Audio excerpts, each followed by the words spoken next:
ಕಿಷ್ಕಿಂಧ ನಾಡು ಅಂಜನಾದ್ರಿ ಬೆಟ್ಟದಲ್ಲಿರುವಂಥದ್ದು. ಕಾರಣ ಇವತ್ತು ಈ ಒಂದು ಬೆಟ್ಟಕ್ಕೆ ಕೇಂದ್ರ ಸಚಿವೆ ಶೋಭಾ ಕರಂದ್ಲಾಜೆ ಅವರು ಭೇಟಿ ನೀಡಿರುವಂಥದ್ದು. ಇದೀಗ ನಾನು ಶೋಭಾ ಕರಂದ್ಲಾಜೆ ಅವರು ನನ್ನ ಜೊತೆಗಿದ್ದಾರೆ, ನಾನು ಅವ್ರನ್ನ ಮಾತಾಡ್ತಾ ಹೋಗ್ತೀನಿ. ಮೇಡಮ್, ಇವತ್ತು ಬೆಟ್ಟಕ್ಕೆ ಭೇಟಿ ನೀಡಿರೋದು ಕಾರಣ ಏನಂತ ಮೇಡಮ್? ನಾಳೆ ಅಯೋಧ್ಯೆಯಲ್ಲಿ ಶ್ರೀರಾಮಚಂದ್ರನ ಪ್ರತಿಷ್ಠಾಪನೆ ಆಗೋದಿದೆ, ಭವ್ಯ ರಾಮ ಮಂದಿರದ ಉದ್ಘಾಟನೆ ಆಗೋದಿದೆ, ಬಾಲರಾಮನ ಪ್ರಾಣ ಪ್ರತಿಷ್ಠೆ ಆಗೋದಿದೆ.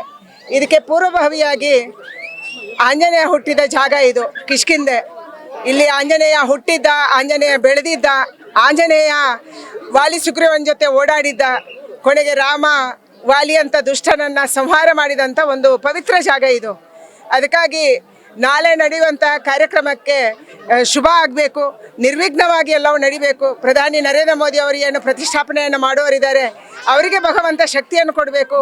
ವಾಯುದೇವ ಅವರ ಜೊತೆಗೆ ಬಂದು, ವಾಯು ಸುತ ಅವರ ಜೊತೆಗೆ ಬಂದು ಅವರಿಗೆ ಶಕ್ತಿಯನ್ನು ಕೊಡಲಿ ಅನ್ನುವಂಥ ಪ್ರಾರ್ಥನೆಯನ್ನು ಅವನ ಜನ್ಮಸ್ಥಳದಲ್ಲಿ ನಾವು ಮಾಡಿದ್ದೀವಿ. ಮೇಡಮ್, ಈ ವಿಷಯವಾಗಿ ಕಾಂಗ್ರೆಸ್ ಅವರು ರಾಜಕೀಯ ಮಾಡ್ತಿದ್ದಾರೆ, ಇದ್ರ ಬಗ್ಗೆ ತಾವೇನು ಹೇಳ್ತಾರೆ ಅಂತ?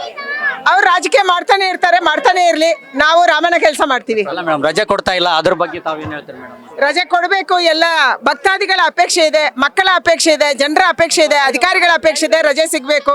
ನಾವು ಕೂಡ ಟಿವಿಯಲ್ಲಿ ಈ ಕಾರ್ಯಕ್ರಮವನ್ನು ನೋಡಬೇಕು ಅಂತ ಹೇಳಿ ರಜೆ ಕೊಡಬೇಕನ್ನುವಂಥ ಆಗ್ರಹವನ್ನು ನಾನು ಮಾಡ್ತೀನಿ. ಇದು ಕರಂದ್ಲಾಜೆ ಅವರ ಮಾತು. ರಜೆಯನ್ನು ಕೊಡಬೇಕು, ನಾಳೆ ಒಂದು ದೊಡ್ಡ ಅಯೋಧ್ಯೆಯಲ್ಲಿ ಸಂಭ್ರಮ ನಡೀತಾ ಇದೆ, ಹಾಗಾಗಿ ರಜೆ ಕೊಡಬೇಕನ್ನೋ ಮಾತನ್ನ ಒತ್ತಾಯಿಸಿದ್ದಾರೆ. Raju BR, news first, Koppal. News first ನಿರ್ಭೀತಿಯಿಂದ ನಿಮ್ಮ ಪರವಾಗಿ.